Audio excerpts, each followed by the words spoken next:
Meditation का old paper है, PYQ है, इसको हम करते हैं। इसका फर्स्ट क्वेश्चन है, प्राणायाम में कुंभक किस क्रिया को कहते हैं?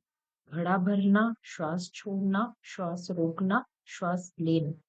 तो कुंभक श्वास रोकने को कहते हैं। निम्न में से कौन सा कथन मानसिक स्वास्थ्य के अंतर्गत आता है? मानसिक वर्ड को यहाँ पे हम हाईलाइट करेंगे। शारीरिक व्यायाम व आसन करना, सभी को खुश रखना, मन और इंद्रियों को नियंत्रित कर सकारात्मक रहना, कपालभाति करना। तो मानसिक से रिलेटेड है, तो ये मन और इंद्रियों को नियंत्रित कर सकारात्मक रहना इसका राइट आंसर होगा। किस क्रिया में शरीर में ऑक्सीजन की आपूर्ति होती है? सूर्य नमस्कार, सूर्य भेदन, भ्रामरी, अनुलोम विलोम। तो ऑक्सीजन की आपूर्ति के लिए हम हमेशा अनुलोम विलोम करते हैं। किस प्राणायाम के अंतर्गत जिह्वा की नलीनुमा आकृति बनाई जाती है? सितकारी, शीतली, सूर्य भेदन, भस्त्रिका। इसका आंसर है शीतली प्राणायाम है। अष्टांग योग में ध्यान का कौन सा स्थान है? तो अष्टांग योग में 8 लिम्स होते हैं, यम, नियम, आसन, प्राणायाम, प्रत्याहार, धारणा, ध्यान, समाधि। तो ध्यान इसमें आया 7th, तो हमारा आंसर होगा 7वां। ज्ञान योग किस पर आधारित होता है? भक्ति पर, तर्क पर, कर्म पर, शास्त्रों पर। तो ये होता है तर्क पर आधारित होता है ज्ञान योग। निम्न में से कौन सा योग साधना का उद्देश्य है? साधना का उद्देश्य है तो शारीरिक स्वास्थ्य की प्राप्ति, मानसिक स्वास्थ्य की, और संवेगात्मक स्थिरता। तो जब हम साधना करते हैं तो हमको तीनों फैक्टर्स पे ध्यान देना है, इसलिए हमारा आंसर डी होगा, उपरोक्त सभी। प्राणायाम में रेचक का अनुपात कितना होता है? तो हमारे प्राणायाम के 3 पार्ट्स होते हैं, पूरक, कुंभक, रेचक। पूरक मतलब होता है लेना, कुंभक मतलब रोकना, और रेचक मतलब छोड़ना। तो उसका रेशा होता है 1:4:2। तो इसका होगा 2 गुना, बी ऑप्शन।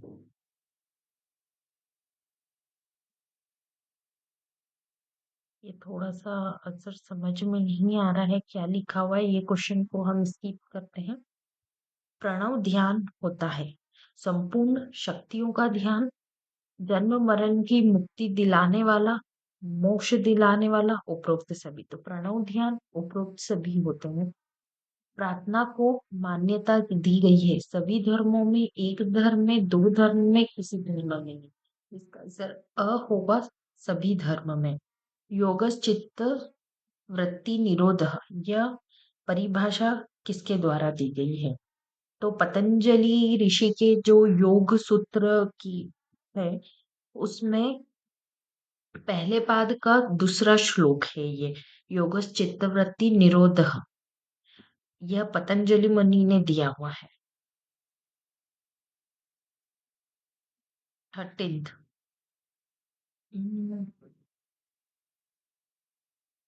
महाबंध है, महाबंध जिसमें,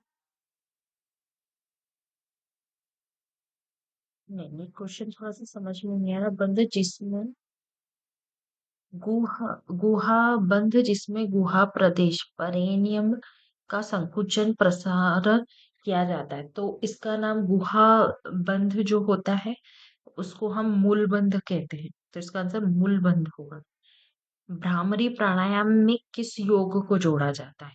तो भ्रामरी जो प्राणायाम होता है उसको नाद योग से जोड़ा जाता है।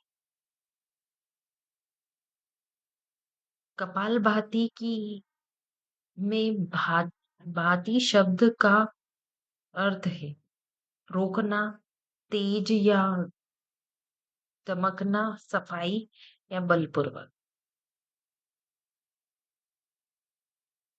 तेज या चमकना। तेज या चमकना इसका आंसर होगा। षट कर्मों का मुख्य उद्देश्य क्या है? त्रिदोष को संतुलित करना। त्रिदोष कौन से होते हैं? नाक, कान और गला। और यही इसका आंसर है, त्रिदोष को संतुलन करना। ईडा व पिंगला नाड़ी का संतुलन करना तो ये अनुलोम विलोम से होता है। शरीर में आंतरिक शुद्धि करना। शरीर में आंतरिक शुद्धि करना भी षटकर्म का काम है। तो इसका आंसर उपरोक्त सभी होगा। श्वासन किस आंगन की श्रेणी में आता है? आसन की, सॉरी। श्वासन किस आसन की श्रेणी में आता है? ध्यानात्मक, विश्रात्मक। श्वासन मतलब क्या? लेट जाना और शव के समान लेट जाना और आराम करना, इसलिए ये विश्रामदायक आसन है। सूर्य नमस्कार में तीसरी व 10वीं स्थिति वाले आसन को क्या कहते हैं? सूर्य नमस्कार के तीसरी, पहला नमस्कार आसन, हस्त उत्तानासन, पाद हस्तासन तीसरा है। तो हमारा आंसर होगा पाद हस्तानासन। योगासनों के अभ्यास के पहले क्या करना चाहिए? सूक्ष्म व्यायाम, सूर्य नमस्कार, श्वासन, उपरोक्त सभी। तो सबसे पहले हम योगासन का अभ्यास करने से पहले सूक्ष्म व्यायाम करते हैं कि सारे जो हमारे जोड़ हैं या नसें हैं तो वो खुल जाए, उसके बाद योगा की प्रैक्टिस करें। सोहम जप किया जाता है प्रातःकाल, सायकाल, प्रत्येक श्वास प्रश्वास, कभी कभी। तो इसका आंसर सभी को लग रहा होगा प्रातःकाल, बट नहीं। सोहम जो होता है प्रत्येक श्वास प्रश्वास में होता है। सो सांस लेना, हम सांस छोड़ना, इसलिए इसका आंसर स होगा, प्रत्येक श्वास प्रश्वास। इसी के साथ हमारे 20 क्वेश्चंस कंप्लीट हो गए हैं। योग का अभ्यास किस तरह के स्थान पर किया जाता है? समतल व हवादार। पहले ही आंसर सही है। समतल मतलब प्लेन होना चाहिए वो स्थान, और हवादार होना चाहिए। बंद कमरे में नहीं करेंगे, ऊंचे नीचे स्थान पर नहीं करेंगे, अंधकार में नहीं करेंगे। ध्यानात्मक आसन के अंतर्गत आते हैं। ध्यान करते वक्त जो हम आसन लगाते हैं, पद्मासन में करते हैं हम, सिद्धासन में ध्यान लगाते हैं, सुखासन में भी ध्यान लगाते हैं। तो इसका आंसर होगा उपरोक्त सभी। मंगलाचरण में किया जाता है मंगल कामनाओं के साथ प्रार्थना, मंगल भावना के साथ मंत्रों का पाठ, गीता ज्ञान। तो अब इसमें आएगा अ और ब, कि मंगल कामना के साथ भी प्रार्थना करते हैं और मंगल भावना के साथ मंत्रों का पाठ भी करते हैं। तो इसका आंसर द आएगा। योग का अंतिम लक्ष्य क्या है? तो मोक्ष, आनंद, स्वस्थ रहना, पुनर्जन्म।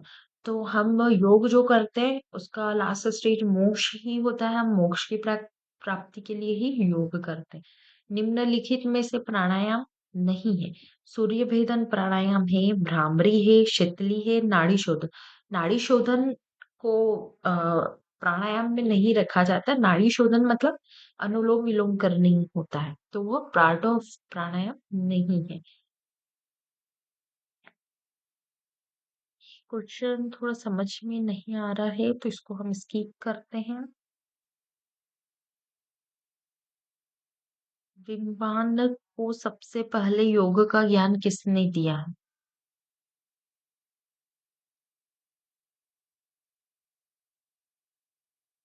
तो जो सबसे पहले जो ज्ञान दिया गया था वो भगवान शंकर के द्वारा दिया गया था, इसलिए हम इसको भगवान शंकर आंसर करेंगे। नूली शब्द कहाँ से आया है? नालिका से, लोल शब्द से, गोल शब्द से, लोटे शब्द से। तो ये नलिका शब्द से आया है, नौली।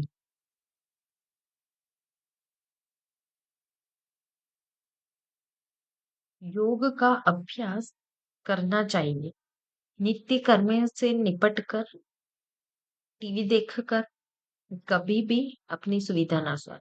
तो हम टीवी देखते हुए नहीं करेंगे, कभी भी तो हम नहीं करते हैं, और अपनी सुविधा अनुसार तो बिल्कुल नहीं करना है। हमें कब करना है? नित्य कर्म से निपट कर। सुबह हम उठते हैं, हम हमारा नित्य कर्म से निपटेंगे, देन स्टार्ट टू योगा। योग शब्द निम्न धातुओं से मिलकर बना है।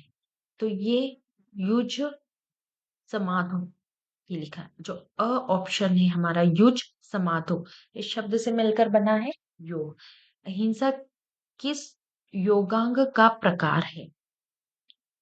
प्रत्याहार, नियम, यम, ध्यान। तो ये है यम।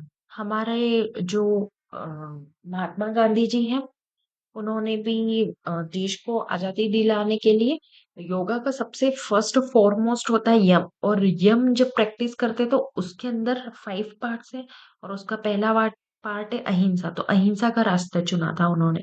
इसलिए हमें याद रखना है कि जो हमारा फर्स्ट योगा जब हम स्टार्ट करते तो सबसे पहले हमको अहिंसा के ऊपर फोकस करना है। और जो ये अहिंसा है वो योग का ही सब पार्ट है। पूरक के दौरान सीने की स्थिति क्या होती है? सीना फैलता है, सिकुड़ता है, नीचे की ओर विस्तारित होता है,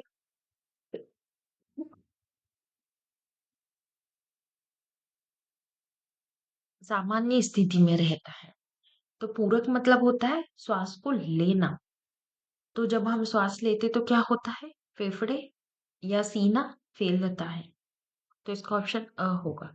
महाबंध किसे कहते हैं? मूलबंध की अंतिम अवस्था,